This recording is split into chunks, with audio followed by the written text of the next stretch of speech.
Madame le maire, me revoici après une semaine particulièrement riche en agitations diverses et variées de votre équipe municipale, c'est le moins qu'on puisse dire.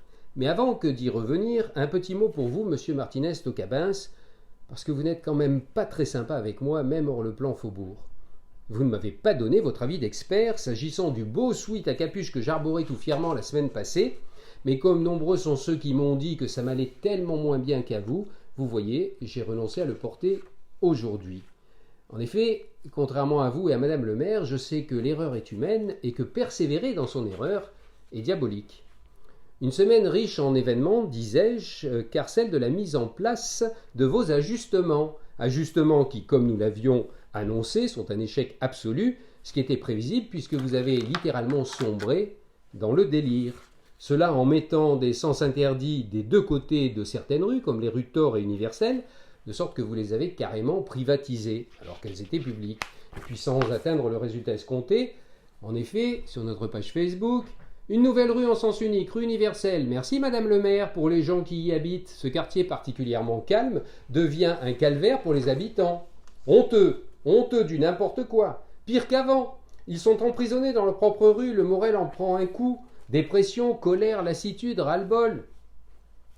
C'est pas possible autant d'incompétence. Mais ces gens-là, on les a chopés au hasard dans la rue et on leur a dit de tirer au sort des noms de rues et ils ont fait ainsi leur plan de merde. Je suis désolé, je cite. C'est absolument dramatique. Mais jusqu'où vont-ils aller? Pourquoi vous vous inquiétez, braves gens? La mairie s'occupe de nous.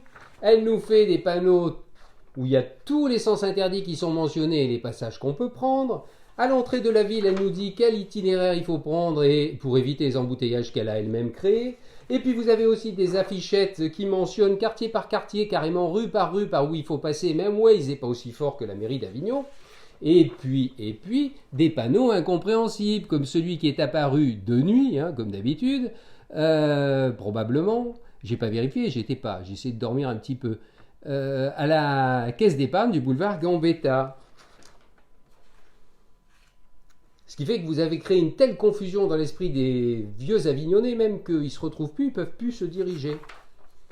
Vous avez eu d'autres idées de génie, par exemple celle de supprimer les places de parking qui étaient le long des rues et le long des trottoirs, pour permettre aux riverains de se garer le soir quand ils arrivent chez eux. Ils n'ont pas tous un jardin, pas tous un parking, pas tous un garage.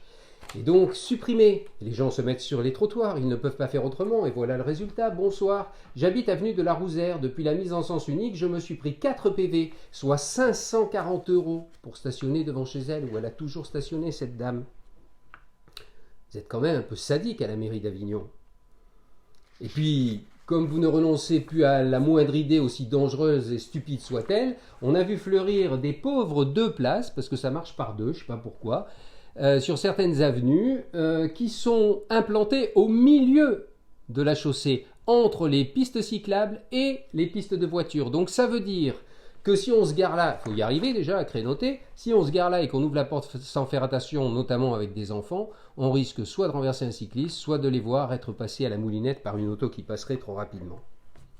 Madame le maire, feu mon père que vous avez connu, car il fut votre collègue, comme ma mère au demeurant à l'université d'Avignon, feu mon père, qui a par ailleurs activement participé au jumelage de la ville d'Avignon avec Sienne du temps de Henri Dufaux, qui était socialiste comme vous, mais qui n'était pas un idéologue, m'a dit un jour « Tu sais Tanguy, il y a des gens qui font des saloperies aux autres, pardon, je recite, et en plus, c'est ça le comble, ils leur en veulent. » Cette phrase, elle m'est revenue mercredi dernier, 2 février à 17h30 rue Jacques Monod sur la placette des Dahlias. La veille, on avait reçu un mail à 14h22 de Madame Corcoral qui nous proposait un rendez-vous pour discuter de votre exploit d'ajustement à 18h30 le 2 février ou à 18h.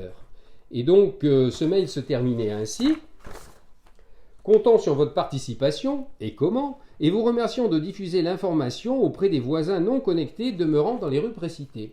Nous, ce qu'on a fait, sans penser à malice, c'est qu'on a mis cette information sur la page Facebook pour que tous les gens qui voulaient aller parler à Saint-Ruf, la Tossen, de tout ça avec Madame Corcoral, puissent le faire. Elle devait, je précise, venir avec son équipe technique, c'était annoncé, et puis il y avait bien sûr la police municipale comme tous les soirs qui était présente, et il y avait la police nationale ce soir-là car c'était un tel chaos qu'elle passait et repassait dans tous les sens avec les sirènes.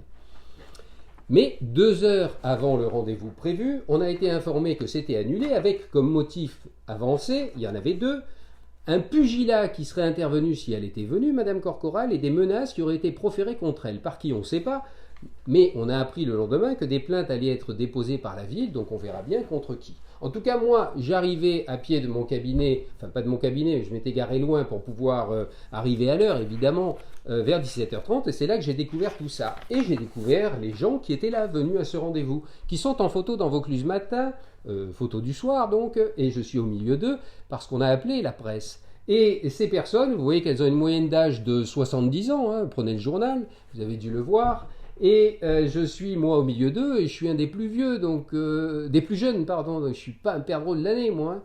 Et puis je suis pas menaçant, je respecte les gens, j'ai jamais menacé, j'ai pas de casier, voilà. Donc si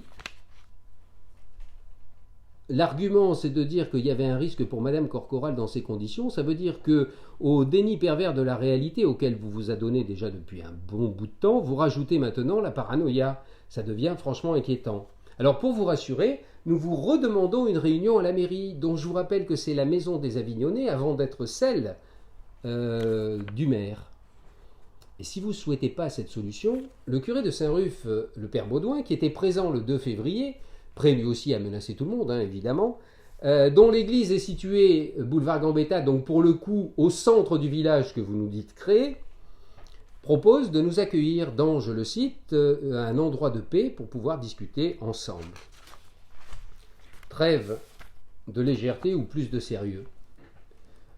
On dit merci à Madame le maire d'avoir raccourci le temps de repas des enfants qui ne rentrent plus manger à la maison parce que maman est obligée de rester bloquée dans les bouchons ou se tape le tour de la terre pour pouvoir rentrer à midi. Une autre maman. Bonsoir, aujourd'hui vers 11h25, je me gare pour aller récupérer mon fils à l'école Saint-Ruf. J'étais ailleurs, je me projetais à ce soir, je me posais 1000 questions par où je devais passer pour ne pas arriver en retard encore une fois au travail. Eh bien, j'ai failli être percuté par le tram, j'ai eu la peur de ma vie. J'avais mon fils de 5 ans que je venais de récupérer à la Rousère qui était derrière. Elle, c'est vous, occupe mon esprit tout au long de la journée. Elle a fait de mon quotidien un enfer et je ne crois pas qu'il y ait un jeu de mots en franglais ici. Je suis vraiment stressé et sur les nerfs. Et enfin, je pense que les enfants ont beaucoup à dire et besoin de le dire. Peut-être que si on faisait un recueil de beaux dessins et de rédactions qu'ils sont capables de produire pour parler de tout ça, l'énervement de leurs parents le matin, le bruit des klaxons et l'énervement des gens dans la rue, le risque de déménager et de perdre leurs copains, on pourrait peut-être faire quelque chose. Bien entendu, les écoles dépendant de la mairie et occupées à pointer les tests Covid, ça aussi on pourrait en parler des heures, ne peuvent pas s'en charger, mais nous, bien sûr madame qu'on peut. Alors, j'ai appelé Mireille de la maison de la presse de Saint-Ruf, vous savez, à l'arrêt du tram. Elle est prête à recevoir si vous voulez lui amener ou envoyer tous les dessins et toutes les rédactions que les enfants feront et tout ce qu'ils voudront produire pour essayer de dire leur mal-être. Et si vous n'arrivez pas à aller jusqu'à Saint-Ruf, vous pouvez aussi les envoyer à mon cabinet par voie postale en mettant mon nom sur l'enveloppe. Et puis, nous nous faisons fort de les amener à qui de droit avec la publicité qui s'imposera lorsque nous les aurons réunis. Quant à vous, élus municipaux de l'opposition ou de la majorité, élus des départements, de la COGA, de la nation, pensez-vous bientôt agir ou allez-vous simplement continuer de fermer les yeux? N'êtes-vous pas en charge tous à la fois et tout à la fois des transports publics, de la maltraitance faite aux enfants, garant avec vous, monsieur le préfet, de la sécurité publique, des libertés tout aussi publiques, de commercer, d'aller et venir, d'accéder librement à son travail, aux établissements scolaires, à son médecin? Vous savez tous très bien la réalité de la situation.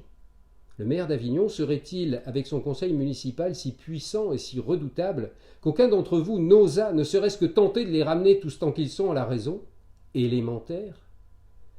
La seule condition au triomphe du mal, c'est l'inaction des gens de bien, a écrit Edmund Burke. Je vous donne cette phrase à méditer en vous rappelant que l'honneur, à défaut de compassion, ça n'est quand même pas rien. Comme j'en termine, j'en reviens à vous, madame le maire, pour vous rappeler qu'il n'y a pas que Méduse et Picrocole qui ont été défaits. Il y a aussi Détritus, dans la zizanie d'Astérix et Obélix. Et Détritus, il commence bien, en mettant la zizanie partout, finit mal, puisqu'il est envoyé aux galères. Et il est envoyé aux galères, vous savez par qui? Je vous le donne en mille, par Caius Aérobus. Ça serait peut-être la solution d'ailleurs pour en sortir par le haut du plan Faubourg.